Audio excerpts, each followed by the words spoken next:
Bien, Primera de Pedro 2, 1, 2, he titulado a este capítulo o a esta sección los desechos del creyente. ¡Wow! Fuerte, ¿no? Vamos a ver cuáles son los desechos del creyente. Dice, desechando pues toda malicia, todo engaño, hipocresía, envidias y todas las detracciones, desead como niños recién nacidos la leche espiritual no adulterada, para que por ella crezcáis para salvación, si es que habéis gustado la benignidad del Señor. Vamos a la primera sección, desechando pues toda malicia, todo engaño, hipocresía, envidias y todas las detracciones. Uno de los ejercicios que debemos hacer en textos que nos cuesta más entender o que queremos profundizar en ellos es siempre comparar diferentes versiones bíblicas. Ustedes van a notar que no todas las versiones parecen decir exactamente lo mismo. Y hay diferentes motivos por esto. Ahora, yo les dije también, no sé si alguna vez lo hemos comentado, pero brevemente, que solemos recomendar dos versiones para comparar. Solemos utilizar para nuestra liturgia y cultos Reina Valera de 1960, es una traducción española, Reina Valera, es histórica además, y también solemos utilizar la Nueva Versión Internacional. ¿Por qué estas dos serían suficientes para comparar dos versiones de la Biblia que sean legítimas? En primer término, porque una es más formal, la Reina Valera va a ir palabra por palabra, la NBI va a ir frase por frase, es más dinámica, y también porque comparan textos diferentes. Es decir, en la época de la Reina Valera, cuando se hizo la traducción de la Reina Valera, lo que tenía en aquella época es el texto Receptus. No les voy a entretener con esto, porque esto lo veremos en el canon bíblico, pero el texto Receptus eran unos manuscritos que los masoretas habían traducido de la Biblia original, siglo tras siglo tras siglo. Con el paso del tiempo se encontraron muchos manuscritos más. Estamos en el año 2024, no en la Reforma 1500-1600. Han pasado 500 años de descubrimientos de más manuscritos bíblicos. Tenemos más documentos. A eso se le llama el texto crítico. Por eso podemos encontrar eventualmente en la NBI que hay algunos versículos que no aparecen. Que tú vas del 14 y pasas al 16 y dices, uy, el 15, la NBI se ha equivocado, se han comido un versículo. No es que se lo han comido, es que comparando más textos y algunos más antiguos, ven que en el manuscrito no aparece y dicen, no lo ponemos.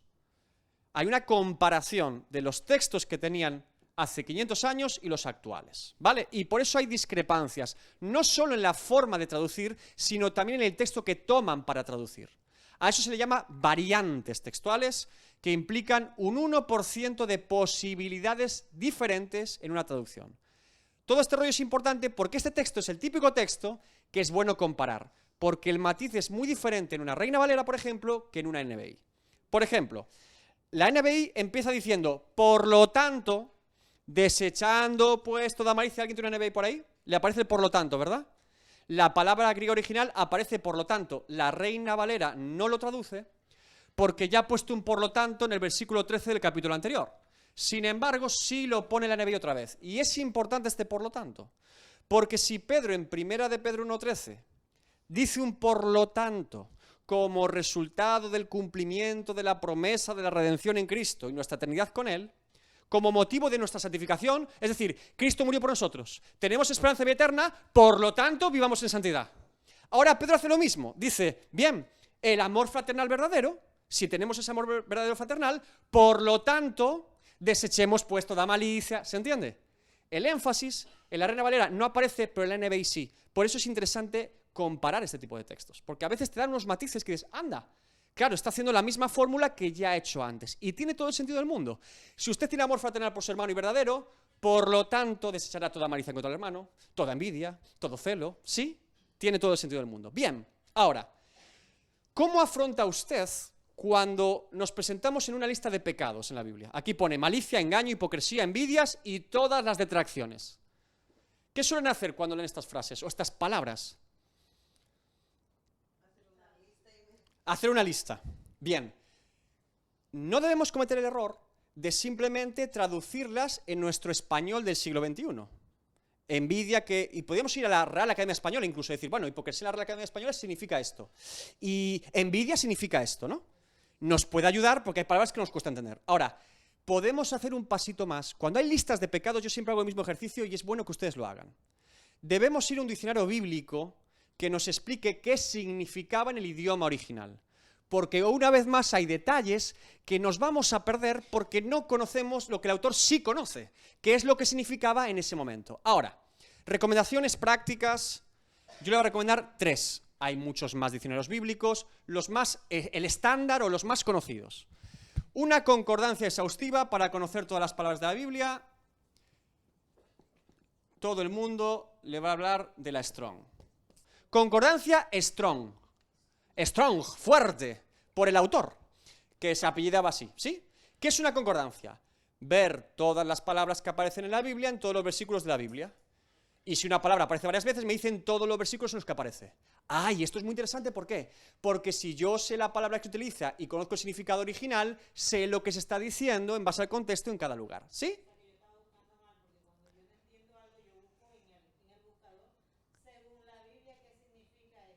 Es mejor acudir a un diccionario bíblico. Les digo más, recuerden que la primera aparición en su búsqueda en Google, si buscan algo acerca de la Biblia, van a ser los testigos de Jehová, que están posicionados los primeros porque tienen una web para todo el mundo, que esos son muy listos, cuidado, a ver si me va a ir a doctrinas encima que son de los testigos, porque en Google aparecen los primeros. Entonces, ¿cómo debo evitar estas confusiones? Vale, veo la palabra, veo cuál es la palabra original y ahora la busco. Concordancia Strong, muy útil. Un día, si queremos, hacemos una clase práctica de cómo se hace un ejercicio de esto, ¿vale? Traemos aquí toda nuestra concordancia y yo les explico cómo se puede hacer este ejercicio. 5 minutos y usted tiene cierta información importante. Ahora, diccionarios. Hay 2 muy comunes que se suelen utilizar. Para Antiguo Testamento, para hebreo, recuerden que el Antiguo Testamento es en hebreo, está el Chávez.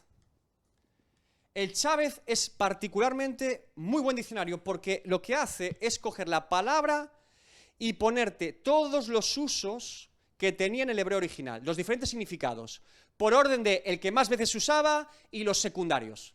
Y el Chávez te da un prisma muy claro del significado en el hebreo. Es un diccionario solo para hebreo, ¿vale? Y ahora tenemos el segundo, que es el Vine, el diccionario expositivo Vine. Vine. Este es para Antiguo y Nuevo Testamento, yo lo utilizo sobre todo para el Nuevo Testamento, para griego, porque también te va a decir todos los versículos en los que aparece esa palabra y su significado principal. Ahora, después de esta teoría, vamos a hacer esta práctica que yo he hecho para esta lista de pecados. Por ejemplo, tenemos Strong, Chávez y Vine. Suficiente, suficiente. Malicia. La palabra griega, recordemos que el Nuevo Testamento está escrito en griego koiné, no hace falta que se sepan el griego, yo no me lo sé tampoco, kakia se llama. Significa malo o de mala calidad o depravación o maligno. Cuando decimos malicia, o está diciendo malicia en la traducción de Reina Valera del 60, está diciendo que busca el mal de la persona, es maligno, tiene mala intención. No es que le haya salido mal, es decir, no es que diga, uy, me tropecé, me salió mal, no. Era una intención de hacerlo caer. Hay una premeditación, ¿sí? Esto es importante, porque podríamos confundir con, bueno, le hizo algo mal al hermano, ¿no? Esto como cuando los hijos, no es lo mismo un niño que se golpea con su hermano por accidente con la cabeza y le rompe un diente, que el niño que hace ¡boom! Y le pega delante tuya. Hay premeditación, ¿sí? Eso es malicia, busca el mal ajeno, no busca el bien. No es un accidente, es premeditado. La siguiente palabra, engaño, es dolos, que significa anzuelo o trampa. El anzuelo de los peces, eso es un dolos. Cuando hablamos de engaño, no es la palabra mentira, que esa sería otra, pseudos. Recuerden cuando dice Jesús de Natanael, he aquí un verdadero israelita en quien no hay engaño, no hay dolos, no hay trampa. Es verdadero, no busca dobles intenciones, no busca artimañas, no tiene dobles intenciones, no hay trampas. Ahora, esto es muy importante, debemos desechar, pues, si amamos a los hermanos, si amamos a Dios, cualquier actitud o acto que busque el mal ajeno, cualquier trampa que planteemos para que otros caigan, fíjense cómo se va desarrollando mucho más profundo. Ni hagas el mal directo ni indirecto. No busques una trampa para que caiga y digas, ay, mira cómo... No. Un hermano no busca hacer caer al otro. Un hermano no pone trampas al otro. No dice, ya sé lo que voy a hacer. Ahora que está el pastor aquí, voy a poner esta conversación que sé que y lo voy a exponer a su... Un hermano no haría eso con otro hermano. No haría buscar el ridículo del prójimo. No haría ninguna trampa para que se caiga, y menos sabiendo que se va a caer. Porque ya tiene malicia y encima engaño. Ahora, hipocresía. Hupocrisis. Hipocresía significa réplica, copia, que no es original. Literalmente esta palabra significaba lo que se decía para definir un actor en el teatro. Un hipócrita. No tenía un sentido malo ni bueno. Era el actor del teatro es un hipócrita. ¿Por qué? Porque representa algo que no es cierto. Es una simulación, es de mentira. Ay, hermano, Dios lo bendiga. Mentira si no era verdad. Mentira si no estaba en su corazón.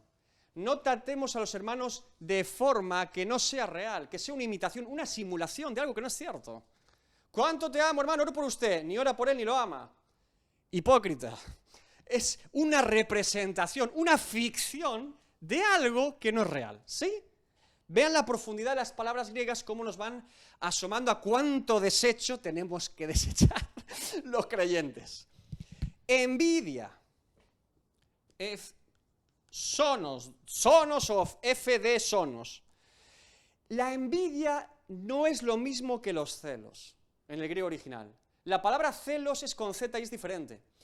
Envidia es el sentimiento de tristeza que alguien tenía cuando escuchaba que otro le iba bien. Es la tristeza que siento en mi corazón cuando me entero que a otro hermano le va bien. El hermano se casó y con esa chica... lo odio. Qué envidia que tengo. Mira, Dios está usando a esta persona en el servicio del ministerio. Siente pena porque a otro le vaya bien. Celos es una palabra en la Biblia que sí se puede utilizar de forma positiva, el celo de Jehová o el celo por Dios. Tu celo me consume cuando hablan de Cristo. Pero nunca envidia, la palabra griega envidia, jamás se utiliza para algo positivo, siempre es negativo en la Biblia. Siempre es mala. Siempre es esa tristeza ilegítima porque a otro le vaya bien. ¿Sí? Bien. Por último, detracciones, catalalía,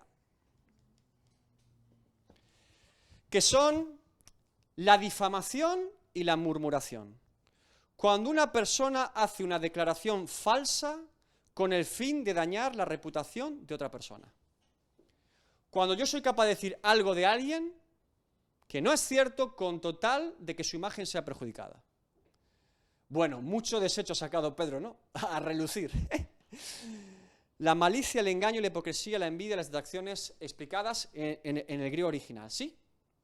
Pedro está apuntando a acciones que nacen del corazón contra los demás. Apunta directamente a todo lo que sale de un corazón que no tiene amor verdadero para con sus hermanos ni para con Dios, sino que busca lo suyo, busca el yo, busca favorecerse a sí mismo y aunque eso implique dañar a los demás. Todas ellas, como les digo, buscan dañar a los demás en algún rango o forma, todas ellas. Y esto es muy interesante porque Pedro acaba de decir antes, 1 Pedro 1, 22 y 23, habiendo purificado vuestras almas por la obediencia a la verdad, mediante el Espíritu, para el amor fraternal no fingido, amaos unos a otros entrañablemente, de corazón puro, siendo nacidos de nuevo, renacidos, no de simiente corruptible, sino de incorruptible, por la palabra de Dios que vive y permanece para siempre. Ahora, esto es muy interesante porque él está diciendo que la obra está hecha, que hemos nacido de nuevo. Pero sin embargo, estos desechos hay que quitarlos todos los días. Nacido de nuevo, lavado por la sangre de Cristo, amén. Para ser santificado y vivir para la gloria de Dios, amén. Pero todos los días, ese desecho inmundo tiene que salir de mí. Como el alquitrán se pega a mi carne y se extiende como un virus que propaga todo mi ser. Hay que crucificar la carne, hay que mortificar la carne, todos los días, porque al mínimo síntoma de vitalidad se va a buscar todo lo suyo y a aplastar a todos los demás. Así de peligrosa es nuestra carne. La carne no ama lo de Dios, aborrece lo de Dios y ama lo suyo. El espíritu ama lo de Dios y está en contra de la carne. Por eso el nacido de nuevo tiene una ventaja que antes no tenía. Ahora hay algo en mí, el Espíritu Santo de Dios, que aviva mi espíritu para luchar contra la carne, contra el mundo y contra Satanás. Esa es la ventaja del creyente. No que hayamos desaparecido de nuestra naturaleza pecaminosa, sino que ya no nos gobierna, ya no somos esclavos del pecado. ¿Cómo se levanta usted por las mañanas? Le recomiendo un consejo, decía Martin Lloyd-Jones, ¿no? El problema del creyente hoy en día es que no deja de escucharse a sí mismo en lugar de hablarse. Háblese, háblele a la carne. Yo me levanto a veces por la mañana y incluso tiene pesadillas, sueños raros, me levanto pensando en cualquier tontería y digo, tú hoy no vas a comer por la mañana, te aguantas. Pero nada, y ahora un rato. Le hablo a David, hay un soliloquio, dice, este está loco. Sí, sea un poco loco, háblese, no se escuche lo que la carne dice, háblele a ella y sujétenla en el nombre de Jesús. No diga lo que ella dice, no crea lo que ella dice, diga lo que la palabra dice. Es la única manera de prevalecer todos los días. Si no, un día se levanta y empieza a escuchar eso. Y, sí, es que te mereces tanto reconocimiento. Sí, es que se portan tan mal contigo. Es que no te escucha tu mujer. Es que el jefe es un burro. Ya está, le escuché, lo creí y vivo para la miseria ese día. No la escuche, háblele y dile, hoy mi Redentor vive. Mi porción es Jehová y para la gloria de Dios hoy nos hemos despertado, ¿sí? Hágame caso y verá cómo se va mortificando todos los días. Y mucho cuidado, no piense que está muerta, ¿eh? Al día siguiente es una nueva batalla. Es más, le digo algo, y esto por lo menos es mi experiencia personal. El día que usted tuvo una gran victoria sobre la carne, al día siguiente se levanta con una furia, dice, estaba aquí, ¿eh? Créame, y le empieza a presentar todo tipo de situaciones. Así que la mejor manera es estar en pie de guerra contra la carne todos los días, recordando que soy un hijo de Dios, recordando que vivo para la gloria de Dios y recordando la palabra de Dios, lo que Dios dice de mí, no lo que mi carne me dice a mí. Es lo que Dios dice lo que yo soy. Y así tengo que vivir todos los días. Bien, segunda sección. Desead como niños recién nacidos la leche espiritual no adulterada. ¿Cómo podemos desechar toda esta porquería, entonces? ¿Qué tenemos que hacer? ¿De qué nos tenemos que nutrir? Miren, Pedro es fantástico, porque Pedro nos compara con un recién nacido, a todo creyente. Un recién nacido no es muy listo, le falta tiempo para crecer, ni muy rápido, ni muy fuerte, ni desde luego autosuficiente, es totalmente dependiente, ¿no? El recién nacido es torpe, dependiente, frágil y vulnerable. Tiene todas esas carencias. Pero ¿qué cualidad tiene un recién nacido para crecer, madurar y fortalecerse? ¿Qué tiene? ¡Hambre! ¡Hambre! El niño tiene hambre. El recién nacido tiene hambre. Dime cuánta hambre tienes de Dios y te diré cuán nacido de nuevo eres. Dime cuánta hambre tienes de Dios y yo te diré cuánto has nacido de nuevo. Porque un recién nacido tiene hambre de Dios. Un hijo de Dios tiene hambre de Dios. Mucha gente dice, yo no sé si soy convertido, porque no soy perfecto. Y meto la pata. Hay gente que piensa que ser creyente es ser perfecto. Yo siempre planteo 4 preguntas, reflexione. Primero, para saber si soy nacido de nuevo, o por lo menos para profundizar en este término. ¿Tienes hambre de Dios? ¿De su palabra? ¿De su presencia? ¿Quieres conocer a Dios cada día más? Aunque te cueste y a veces no entiendas, te cueste. Pero, ¿tienes hambre? La primera pregunta que te hago es, ¿tienes hambre? Porque un recién nacido tiene hambre. Ahora, ¿tienes hambre de Dios, la suficiente hambre de Dios, de su palabra y de su presencia, como para no querer alimentarte de otra cosa? No solamente que tengas hambre de eso, sino que ¿es tal tu hambre que no tienes hambre de otra cosa? Tercero, ¿eres capaz de pedir ayuda a Dios cuando estás en dificultades y reconocer que necesitas ayuda? ¿Eres humilde para decir, Señor, no puedo, necesito ayuda? es que no llego, es que no doy, es que hay algo que... ¿Eres capaz de ser humilde y pedir ayuda a Dios? Cuarto, ¿eres capaz de aprender de tus errores y pecados para no volver a cometerlos? Si a las 4 preguntas que te he hecho, tu respuesta es sí, un sí sincero delante de Dios, persevera, mi querido hermano, en la fe, persevera. Porque si tienes hambre, confías en Dios y vives para su voluntad, Él te hará perseverar. No hay más cuestiones, no es una cuestión de perfección. Ahora, el creyente, sin darse cuenta, cada día madura más y vive más en santidad y vive más conforme a la voluntad de Dios. Claro que sí. Porque si tú cumples estas 4 preguntas con un sí, Dios te va a llevar cada vez más a semejarte más al carácter de Cristo. No es una cuestión de perfección, es una cuestión de dependencia de Dios. Un hijo de Dios depende de Dios, un recién nacido, como decía Joana, llora porque tiene hambre.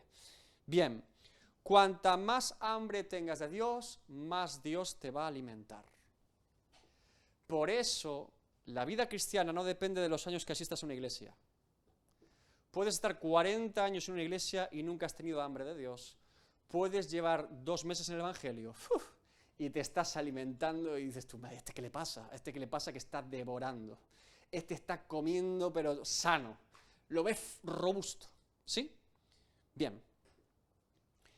Un detalle que quiero comentar. ¿Qué opinan de cuando dice como niños recién nacidos? Este como, ¿qué les identifica?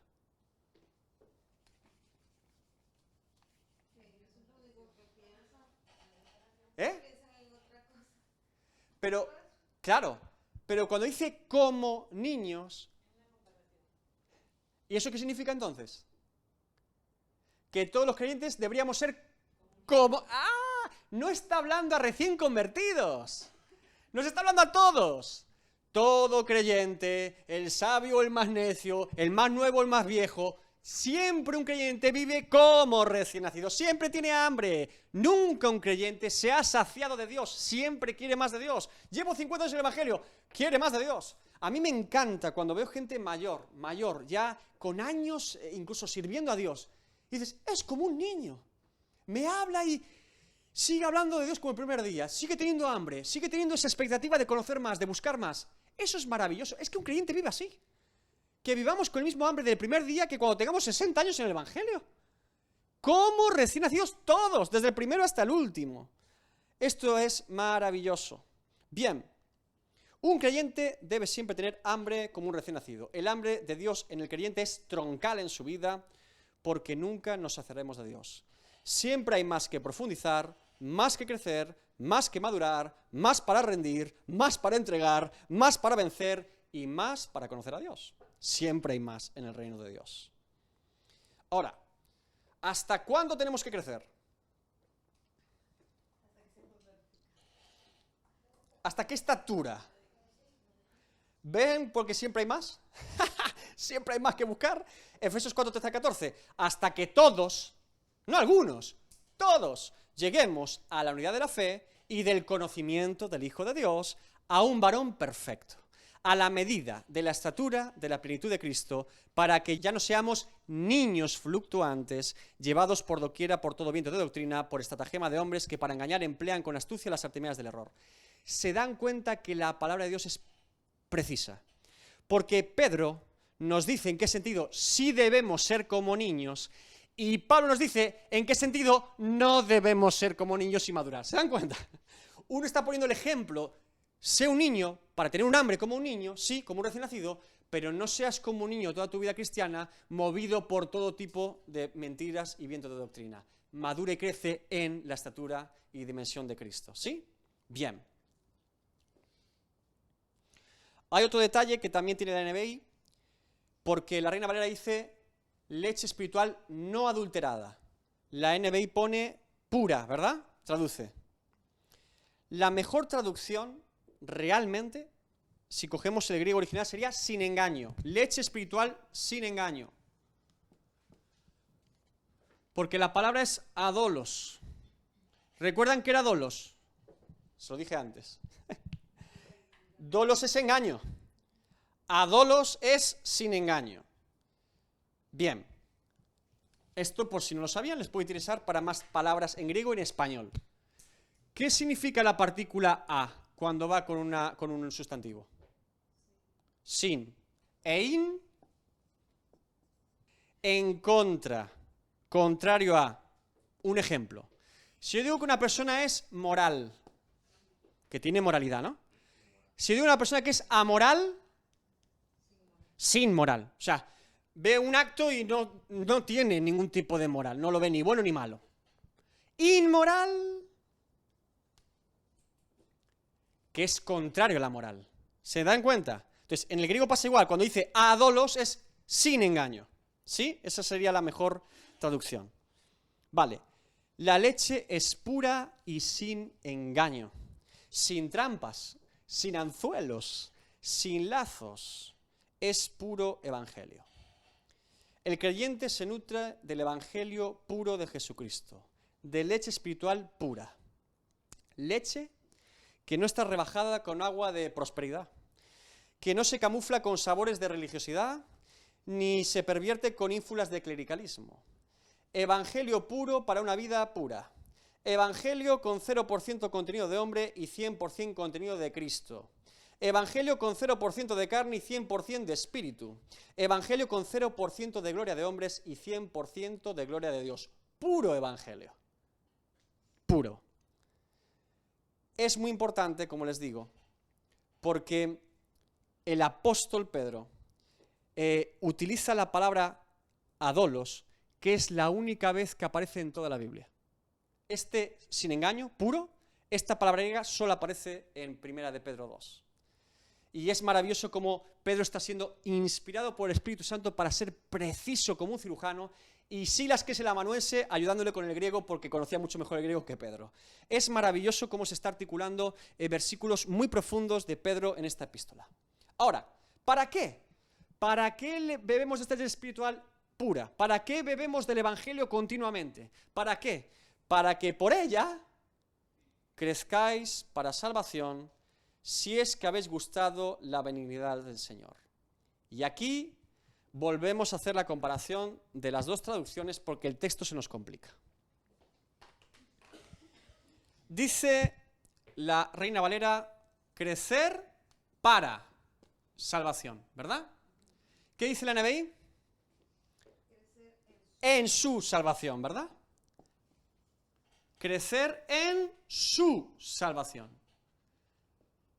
¿Qué diferencia notan?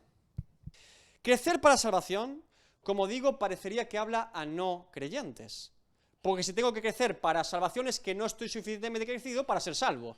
Debo crecer primero y luego ser salvo. Esto es lo que parece decir la Reina Valera. Ahora, esto significa que tengo que conocer más la palabra de Dios, el Evangelio de Jesucristo, para que pueda crecer lo suficiente y así ser salvo. Bueno, hay que revisar esto si es así.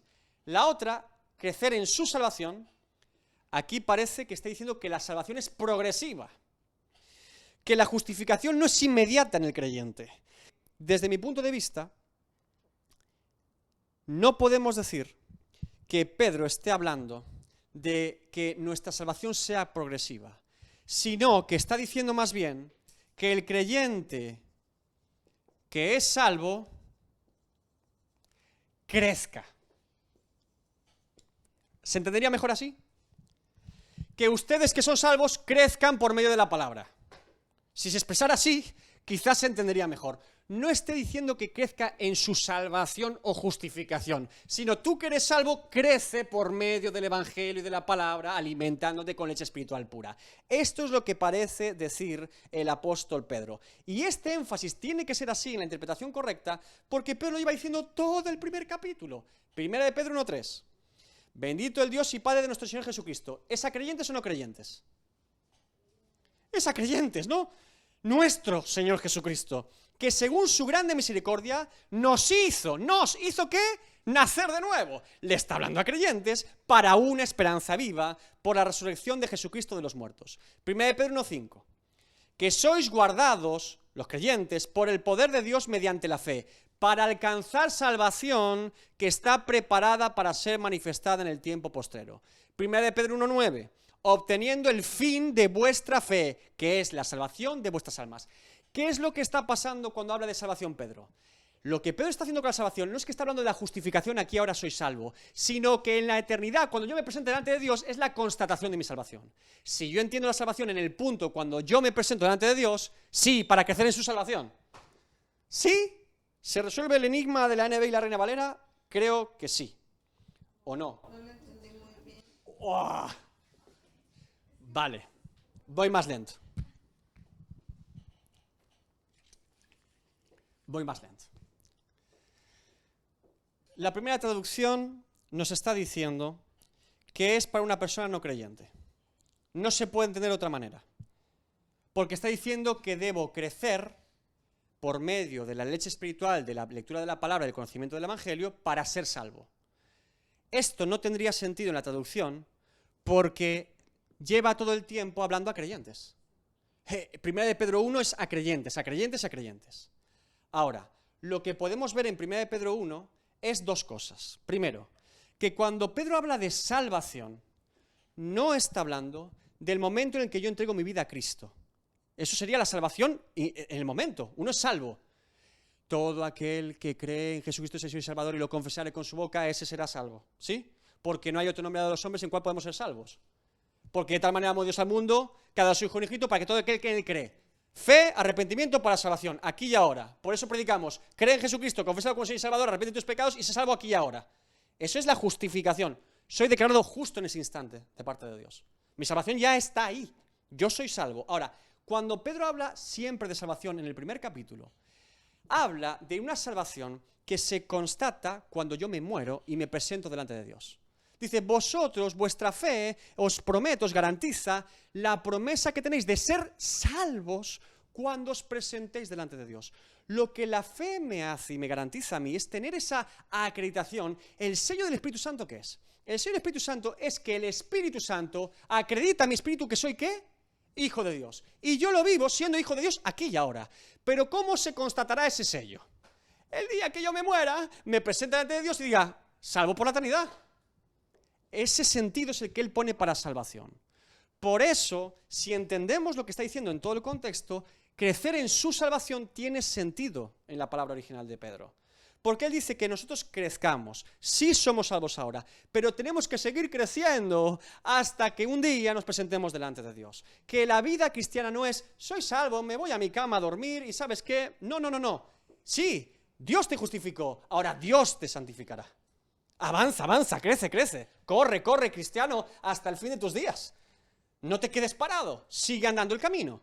Para ser luz y sal a otros, para ser testimonio, para alcanzar a muchos. El creyente no es una persona estancada, el creyente siempre está andando. Incluso cuando tropieza, estaba andando, se levanta y sigue caminando.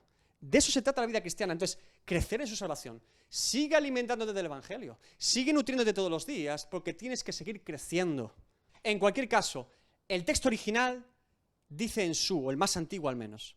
Ese es el texto, por eso la NBI traduce, desde mi punto de vista, mejor el texto. ¿Vale?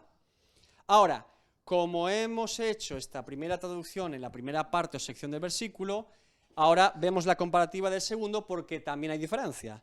Porque dice, si es que habéis gustado la venida del Señor. Y la NBI traduce, ahora que han probado lo bueno que es el Señor. ¿Se dan cuenta?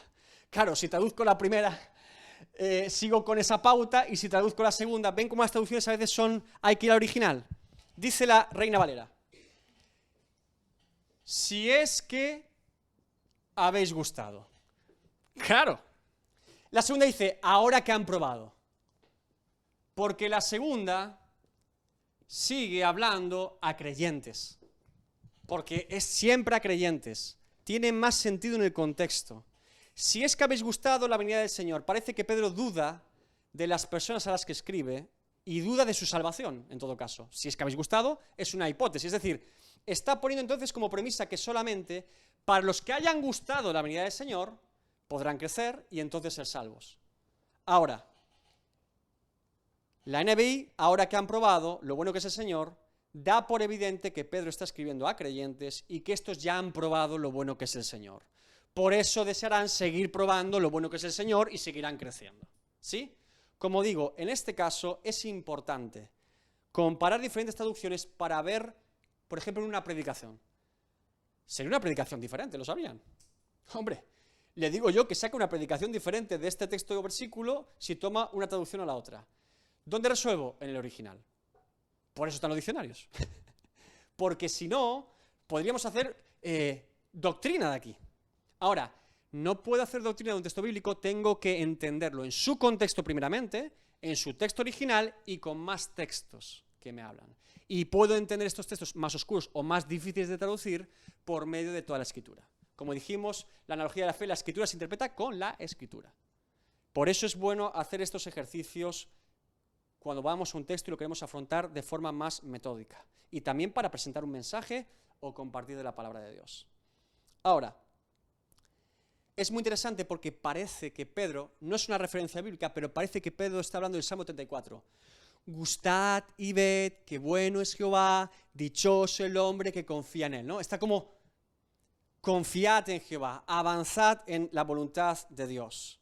Ahora, de estos textos bíblicos sí me quiero detener un momento, porque hemos hablado ya en varias ocasiones en el primer capítulo de Pedro y ahora en este comienzo del segundo, de una doctrina que es fundamental. Y les dije además que buscaran textos bíblicos. ¿Cuál es? El nuevo nacimiento. Renacer, como traduce la Reina Valera, nacer de nuevo, como traduce la NBI. Nacer de nuevo. Aparte de un programa de televisión que hacen los domingos en La Gallega aquí, Nacer de nuevo, nuestro querido hermano Jaime Fernández. ¿Qué más? ¿Qué es nacer de nuevo? Que alguien me defina con una frase contundente, clara, teológicamente profunda y bíblica, ¿qué es nacer de nuevo? Venga, en sus propias palabras, en una frase. Una nueva criatura, me gusta esa definición. Le faltaría una partícula, pero casi perfecta. Nacer de nuevo es que somos una nueva criatura en... Ahí me gusta más. Tenemos que saber por medio de quién, ¿no? Siempre, porque una nueva criatura, un niño que nació del vientre es una nueva criatura. No. Nueva criatura es aquel que es en Cristo. Por lo tanto, se traza evidentemente espiritual. ¿Cuál es el texto, desde mi punto de vista al menos, salvo que me corrijan con otro que diga, pues me gustó todavía más, cuál es el texto principal de nacer de nuevo en la Biblia? ¿Qué capítulo? Nicodemo, Juan 3, vamos a Nicodemo. Juan 3 es evidentemente la explicación del propio Jesús de nacer de nuevo y es maravillosa. Siempre que hablen de nacer de nuevo, Juan 3, Nicodemo esa noche preguntando y Jesús respondiendo. Bueno, Nicodemo no pregunta mucho, él afirma y Jesús le lanza. ¿Notan en la conversación entre Nicodemo y Jesús que Nicodemo se acerca diciendo, tú tienes que venir de Dios? Y Jesús le dice, sí, pero no has nacido de nuevo. Un día hablaremos de la conversación con Nicodemo. Maravillosa la afirmación, pero hay que nacer de nuevo. ¿Se dan cuenta? Cómo Jesús es maravilloso. Hablaba el otro día con mi mamá y hablamos acerca del nuevo nacimiento, ¿no? Y me decía, ser convencido no es ser convertido. Y dije, es verdad. Dice, Nicodemo estaba convencido, pero todavía no estaba convertido. Y es verdad. Jesús le demuestra que está muy convencido, pero hay que nacer de nuevo. Bien, vamos al famoso texto de Juan 3, del 1 al 6. Había un hombre de los fariseos que se llamaba Nicodemo, un principal entre los judíos, un tipo importante. Este vino a Jesús de noche, noten que viene de noche porque es fariseo y tiene cierta reputación. Y le dijo, Rabí, sabemos que has venido de Dios como maestro. ¿Por qué? Porque nadie puede hacer estas señales que tú haces si no está Dios con él. A diferencia que otros fariseos, este hombre que era temeroso de Dios no puede negar que si hay señales que siguen a Cristo provienen de Dios.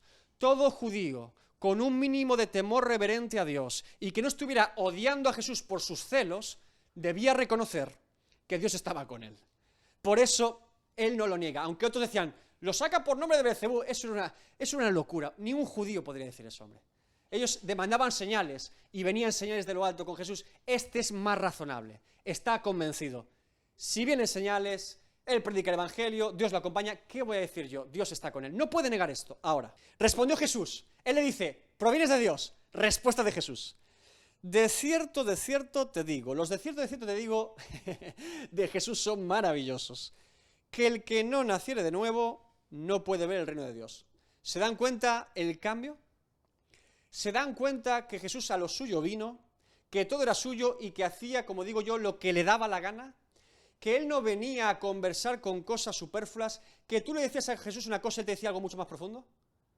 Que el evangelio es así, hermanos, que a veces venimos a una iglesia esperando, no sé, los abrazos, el afecto de la gente, el cariño, pero el evangelio hace ¡boom! Viene como con toda su fuerza y dices, uy, yo no venía a esto, pero madre mía, ahora tengo que afrontar esto, ¿no? Yo no me esperaba esto, pero ahora tengo que responder a esta realidad. Así era Jesús.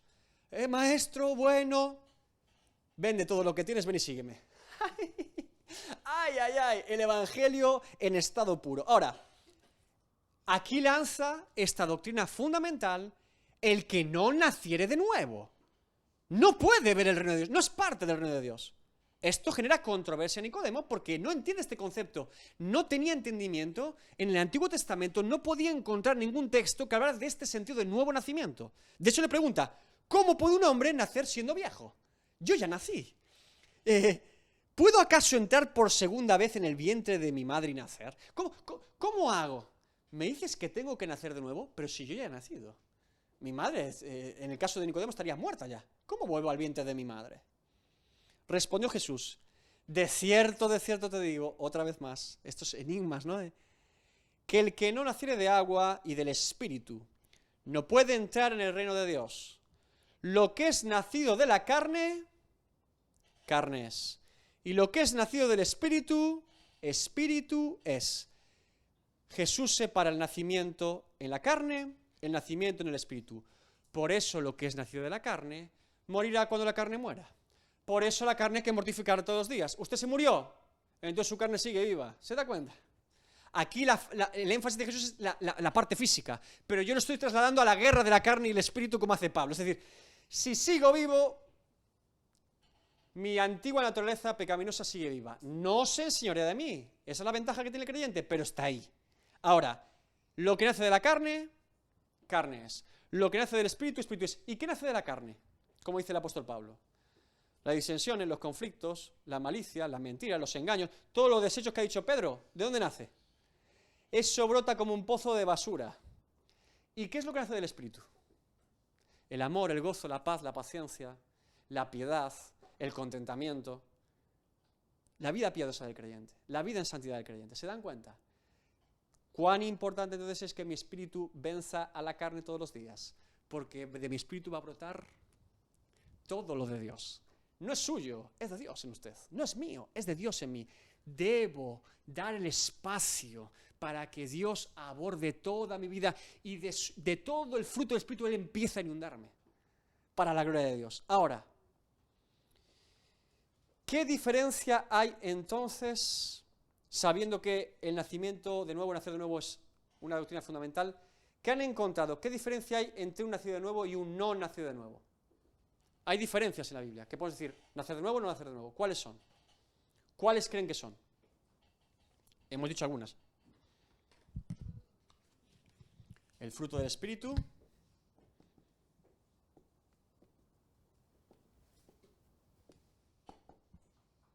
Y para tener el fruto del Espíritu, ¿qué necesito? ¿Morando en quién? En mí, ser templo del Espíritu Santo. Nacer del Espíritu. Bien. ¿Qué más? No practica el pecado. Hambre de Dios, hemos visto muy bien. ¿Qué ocurre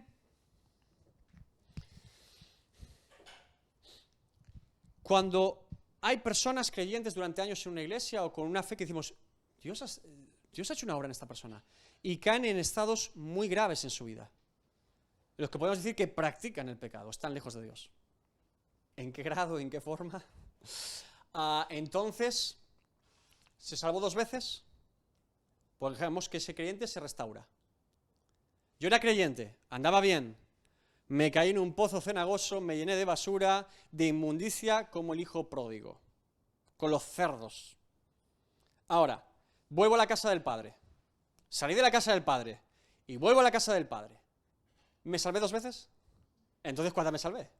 ¿La última, no? ¿O la primera? ¿O entendemos el problema?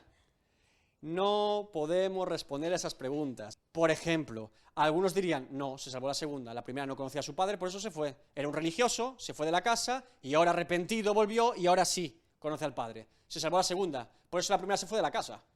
Otros dirían, no, se salvó en la primera, simplemente tuvo un bache en su vida y por eso volvió, porque la salvación no se pierde.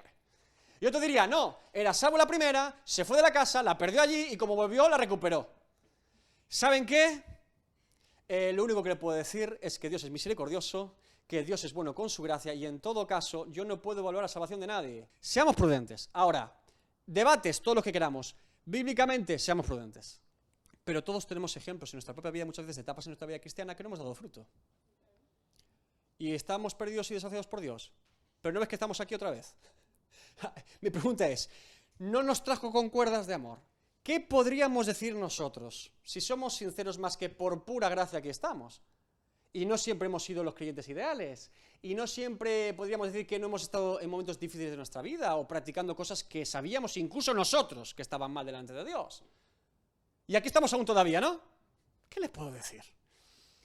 Yo no voy a burlar su salvación, por eso siempre me acojo al que persevera hasta el fin, ese será salvo, ese sí me acojo a ese versículo, me enroco en él, el que persevera hasta el fin, ese será salvo, suficiente, persevere hermano, persevere hasta el fin, no se descuide, simplemente, pero son cosas que yo no trazaría tanto. Ahora, creo que el creyente persevera hasta el fin, el Hijo de Dios persevera hasta el fin, porque no persevera por él, no persevera por sus fuerzas, no persevera por su sabiduría, no persevera por su talento, persevera por pura gracia de Dios, que el que comenzó la buena obra la perfeccionará. Para la gloria de Dios, es lo que le puedo decir, es por la obra de Dios. Eso sí se lo puedo decir. Bien, el nacido de nuevo, primero, me sorprende que no lo hayan dicho. Ha creído y confesado a Jesucristo como su Señor y Salvador suficiente, se ha arrepentido de sus pecados, ha recibido el Evangelio, la buena nueva, la ha abrazado, se ha aferrado al Evangelio de Jesucristo. Romanos 1:6, porque no me avergüenzo del Evangelio, porque es poder de Dios para salvación a todo aquel que cree. Ha tenido que recibir el Evangelio, el mensaje y abrazar la buena nueva. Romanos 19, que si confesares con tu boca que Jesús es el Señor y creyeres en tu corazón que Dios lo levantó de los muertos, serás salvo.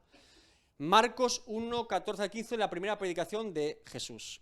Jesús vino a Galilea predicando el Evangelio del reino de Dios, diciendo, el tiempo se ha cumplido, el reino de Dios se ha acercado, arrepentíos y creed en el Evangelio.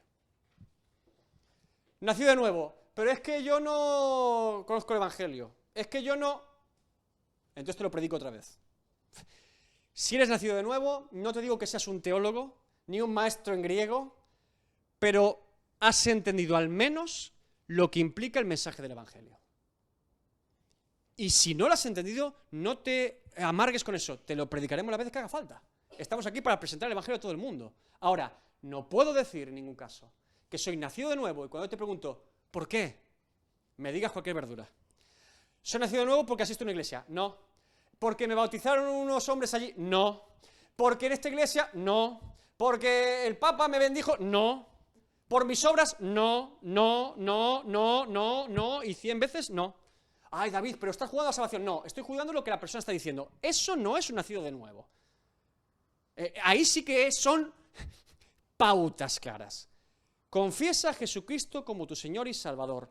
Cree que murió por tus pecados, que Dios lo levantó de los muertos para que vivas por la eternidad, arrepiente de tus pecados y procura vivir en la voluntad de Dios todos los días de tu vida para la gloria de Dios. Un nacido de nuevo tiene eso, vamos, está marcado con eso a fuego. Tiene el mensaje en la sangre, es su ADN, Bien, segundo, por lo tanto debemos entender, si ha entendido, conocido y aceptado el Evangelio, que su entendimiento espiritual ha sido transformado por Dios. Hermanos, la primera vez que escucharon el Evangelio todos creyeron. ¿Sí? ¡Wow! ¡Qué efectivo fue el predicador! Estaba Dios con él.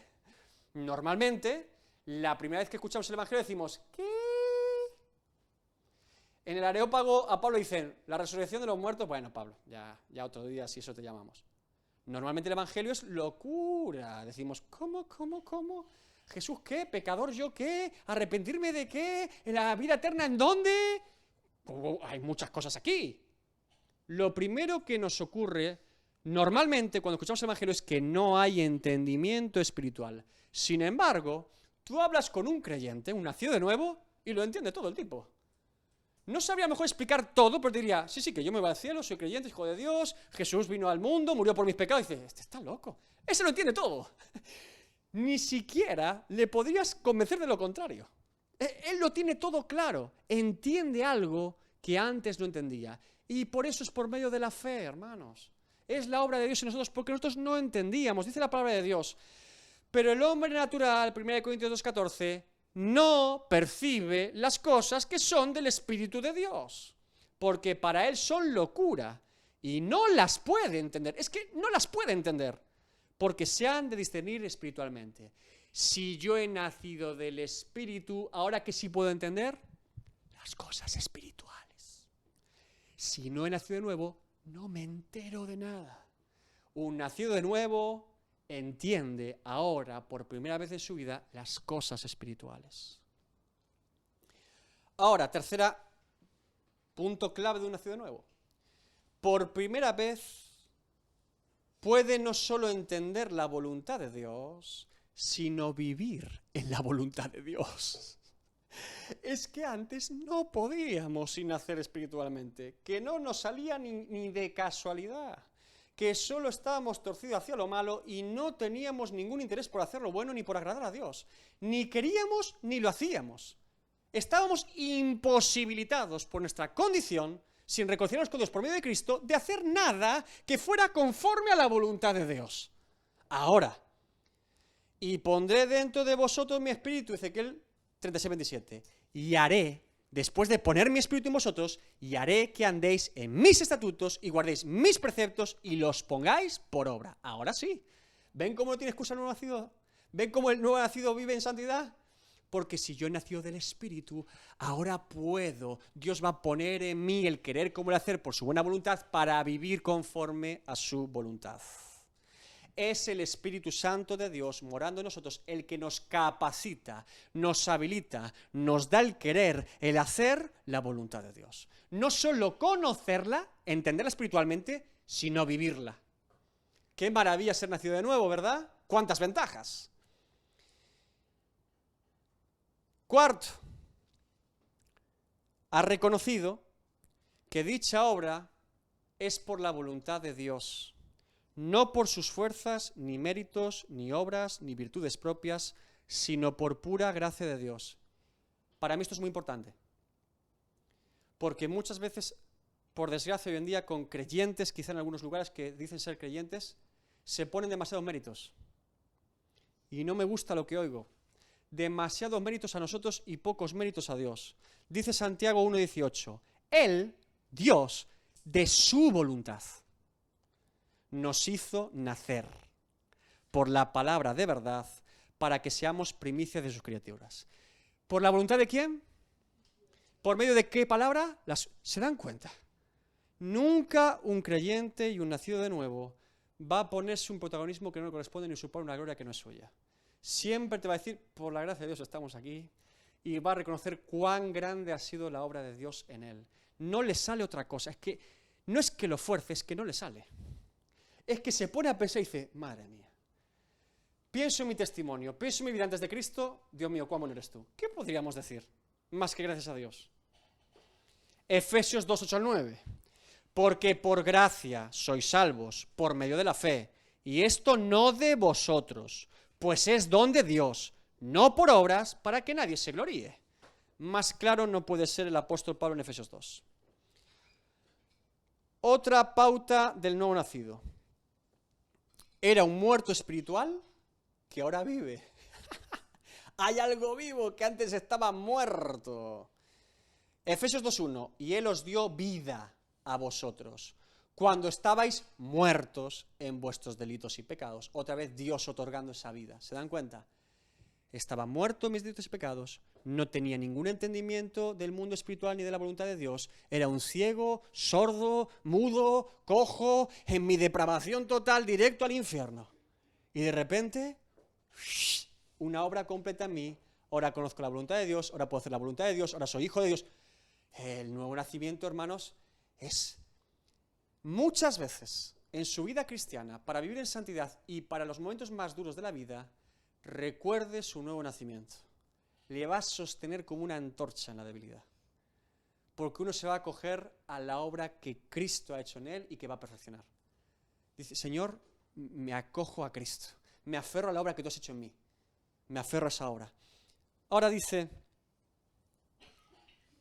Romanos 6:4, porque somos sepultados juntamente con él para muerte por el bautismo, a fin de que como Cristo resucitó de los muertos por la gloria del Padre, así también nosotros andemos en vida nueva.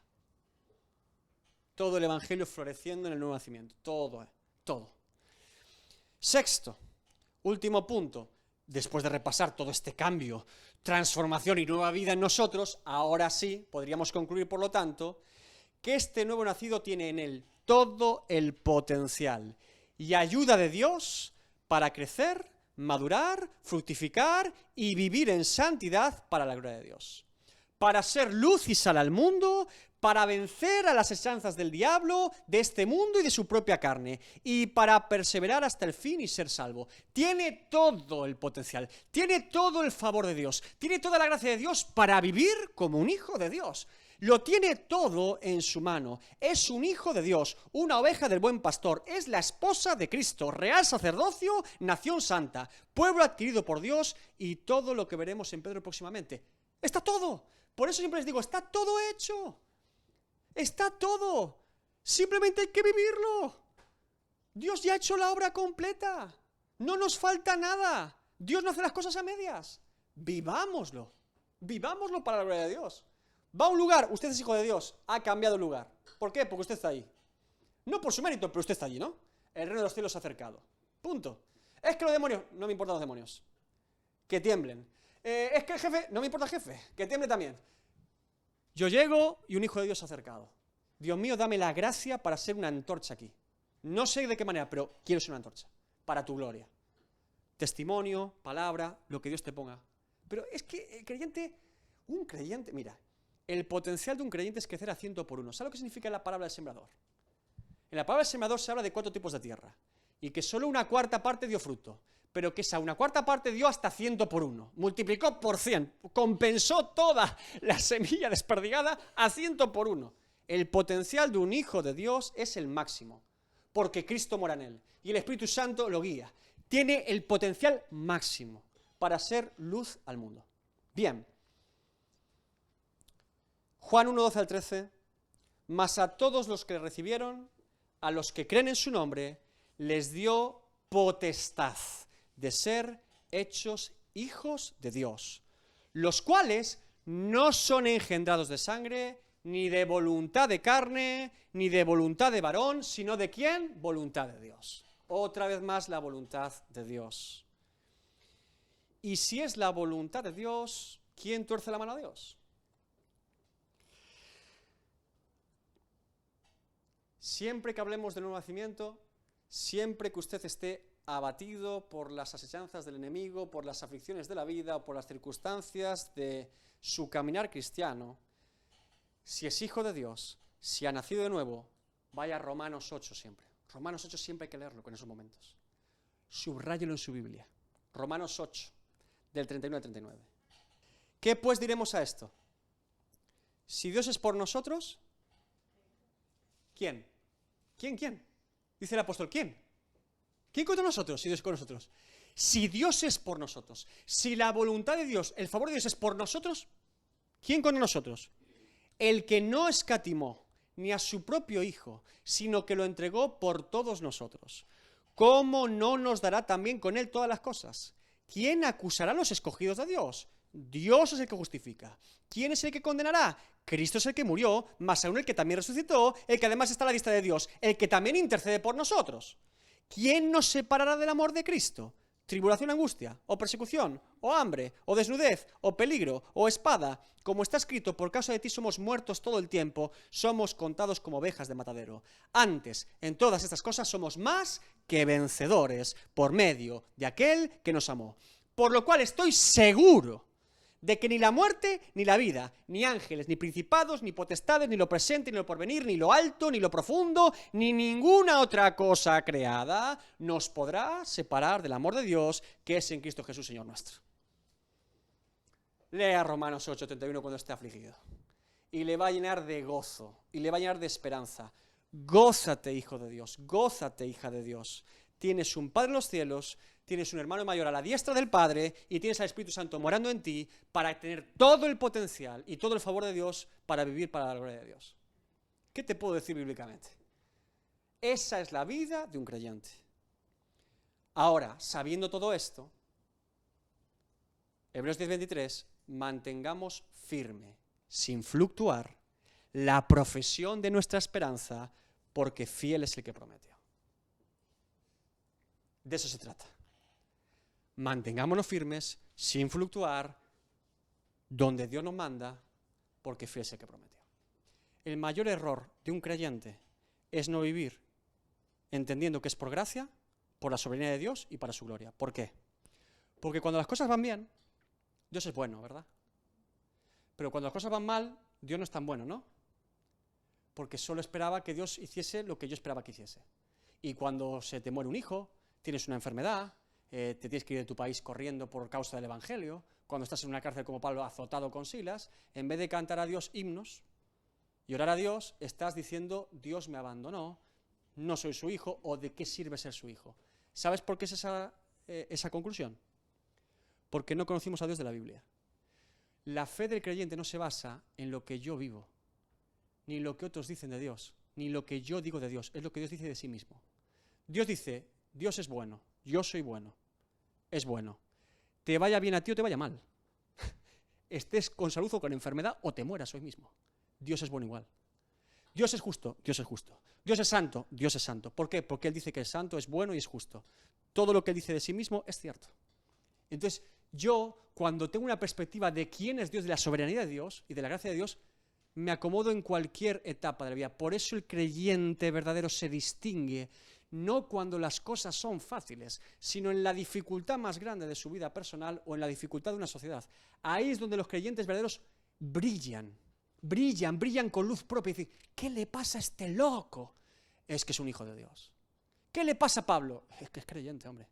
Ese entiende que ahí sí tiene sentido Romanos, ni lo alto ni lo profundo me separará, porque tiene una convicción tal de que está fundado en Cristo, de que es hijo de Dios, que no lo vas a mover. Para eso sí sirve la doctrina, para eso sí te realza y te recupera a recordar quién es Dios. Por eso es importante recuperar muchas cosas que ya se han olvidado. Hoy se habla de otro evangelio, de otra fe, de otra cosa, se habla del evangelio del yo, del evangelio de autorrealización. Dios es bueno aunque tú no te salga nada bien de lo que hagas. ¿Me oíste? Todos tus planes al revés, todos te salen mal, nunca cumpliste tus sueños, nunca cumpliste tus metas. Dios no nos creó para que cumplamos nuestros sueños, ni para ser felices nosotros. Dios nos creó para su gloria. Dios es Dios porque Él cumple sus propósitos, no los nuestros. Que si no, no sería Dios. Ay, pero es que eso no me gusta ese tipo de Dios. ¿No conoces al Dios de la Biblia? Es que no creo que Dios sea así. Lee las Escrituras. Pregúntale a Job. Pregúntale, ¿cuántos ejemplos te doy? Toda la Biblia, desde ay, pero es que ese Dios, no sé qué. Nos hemos hecho un Dios a nuestra imagen y semejanza. Nos hemos hecho un ídolo al que llamamos Dios, pero no es Dios. Dios debe ser conocido tal y como Él es, no tal y como a mí me gustaría que fuese. Tal y como Él es. Ese es Dios. Punto. Sin debates, sin argumentos, sin quejas. Dios es así. Y cuando conocemos a Dios sabemos que en último término su voluntad es buena, perfecta y agradable.